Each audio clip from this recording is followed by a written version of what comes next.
A continuación vamos a estudiar cómo se puede analizar el sector externo de un país, es decir, cómo se relaciona económicamente ese país con el resto del mundo. Eso se puede hacer con un instrumento que se conoce como la balanza de pagos. La balanza de pagos registra las transacciones de un país con el resto del mundo. Más exactamente, registra las transacciones de los residentes de un país con los residentes del resto del mundo. Eso quiere decir que el criterio geográfico es en dónde reside la persona, no su nacionalidad. La unidad de cuenta de la balanza de pagos es el dólar. Por eso, las transacciones se registran en dólares. La balanza de pagos tiene dos componentes, la cuenta corriente y la cuenta de capital. La cuenta corriente registra las transacciones reales y de ingreso de un país. Solo un poco más de 20 países de entre los casi 200 que existen tiene superávit en la cuenta corriente. Son países como Alemania, Japón, China y varios países europeos. Pero la gran mayoría de los países del mundo tienen déficit de cuenta corriente. Ese es el caso de países latinoamericanos como Colombia, pero también de Estados Unidos. La diferencia es que la moneda de Estados Unidos, el dólar, es la moneda que se usa en muchas transacciones internacionales. Eso hace que la situación de Estados Unidos sea bien diferente de la del resto de países que tienen déficit en la cuenta corriente. Para entender estos comportamientos hay que ver al interior de la cuenta corriente. Esta se divide en, primero, la balanza comercial o balanza de bienes y servicios. Segundo, la balanza de servicios factoriales. Y tercero, las transferencias. Veamos. Un país vende bienes y servicios al resto del mundo, es decir, exporta. También importa bienes y servicios del resto del mundo. El saldo de la balanza comercial nos dice cuántos son las exportaciones menos las importaciones. En otras palabras, cuántos son las exportaciones netas. La verdad, en la mayor parte de los países, el comportamiento de la cuenta corriente se explica simplemente por la balanza comercial. Y en realidad, cuando uno mira la balanza comercial, para la mayor parte de los países, ella se explica por el componente de bienes. Los servicios no suelen tener mucha importancia. Pero ojo, en algunos casos el componente de servicios es clave. Eso suele ocurrir cuando hablamos de países turísticos, especialmente cuando son pequeños, como en el caso de islas. Miremos el caso de la República Dominicana. En la República Dominicana, la balanza de bienes y servicios es deficitaria en más de 2.000 millones de dólares. ¿Por qué? Fíjense que en la balanza de bienes tenemos un déficit, pero la balanza de servicios es superavitaria.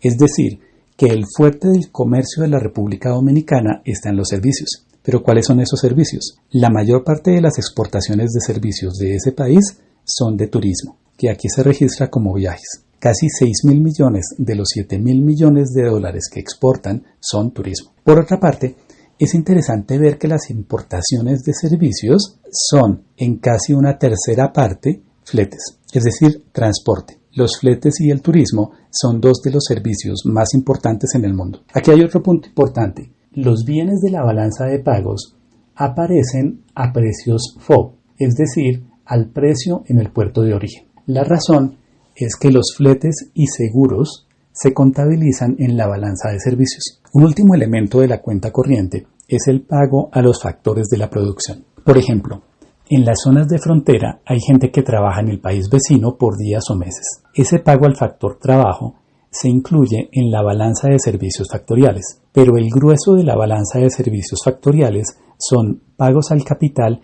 en la forma de utilidades e intereses. Por ejemplo, si una cadena de restaurantes colombiana tiene filiales en Ecuador y repatria utilidades a Colombia, esas utilidades son un pago al factor capital que va a aparecer con signo positivo en la balanza de servicios factoriales de Colombia y con signo negativo en la balanza de servicios factoriales de Ecuador. Aquí tenemos la evolución de los componentes de la cuenta corriente de Japón en los últimos 15 años. Hay fuertes oscilaciones, pero concentrémonos en la tendencia de largo plazo.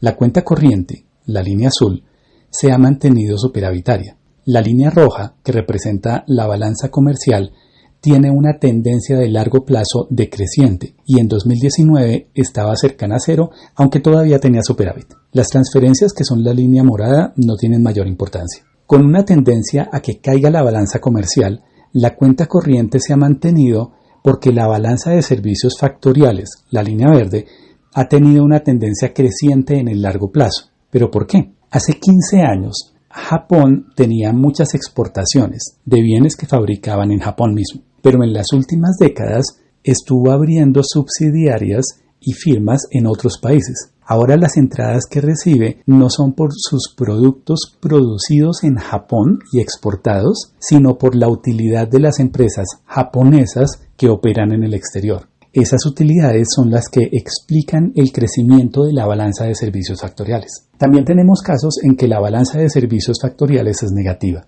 como en Honduras. Este país ha tenido en los últimos años una grave crisis. Observen que la balanza comercial es negativa, pero no solo eso, la balanza de servicios factoriales también. Entre otras cosas, eso ocurre por el pago de intereses de la deuda externa, que en ese año fueron de unos 300 millones de dólares. Los únicos ingresos han sido los de transferencias, que son los que han permitido equilibrar más o menos las cuentas. Las transferencias son el tercer componente de la cuenta corriente y son movimientos que no tienen contrapartida, es decir, regalos. Aquí se incluyen las remesas que envían los hondureños radicados en el exterior, pero también la ayuda internacional. En épocas de crisis, las remesas tienen un papel importante, como se vio recientemente en México con la crisis del COVID y el año pasado en Haití. Hasta aquí estábamos estudiando la cuenta corriente. Ahora pasamos al otro componente de la balanza de pagos, que es la cuenta de capital. La cuenta de capital es una especie de espejo de la cuenta corriente. Si la cuenta corriente se concentraba en las transacciones reales y en los ingresos, la cuenta de capital mira los aspectos financieros. Pensemos que hay dos países. En nuestro país producimos naranjas y las exportamos, y al mismo tiempo importamos carros. Supongamos que el euro es la unidad de cuenta para la balanza de pagos, como ocurre en algunos países. Exportamos naranjas por un valor de 20 euros.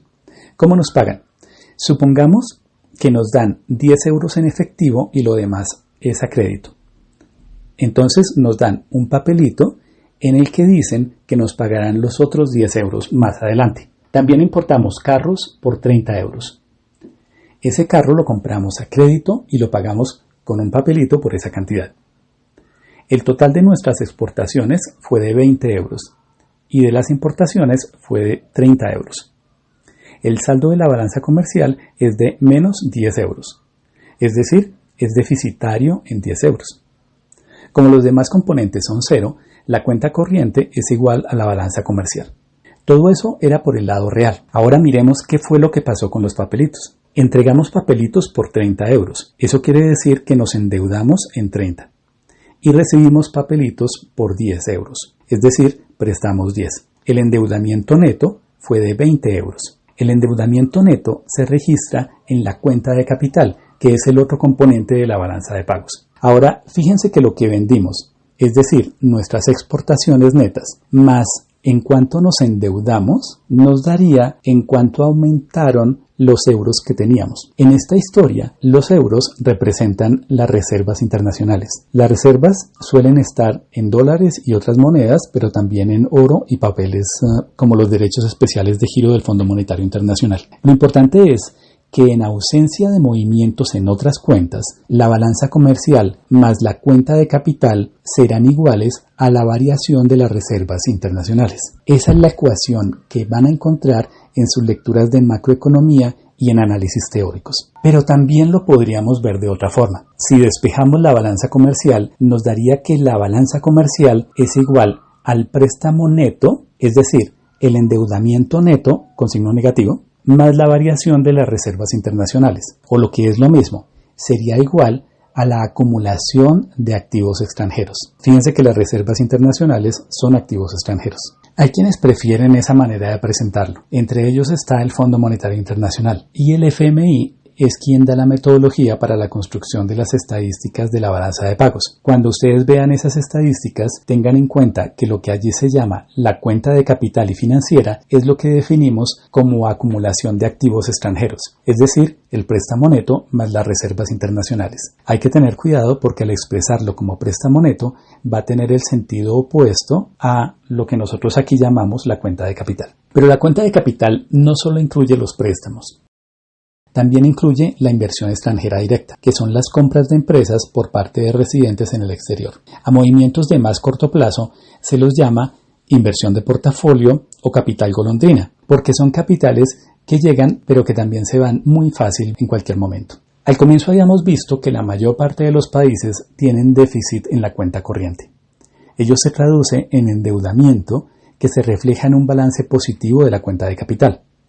En otras palabras, los países con déficits comerciales y de cuenta corriente financian esos déficits con endeudamiento o con inversión extranjera. Ese es, por ejemplo, el caso colombiano en los últimos años, pero también el de muchos otros países.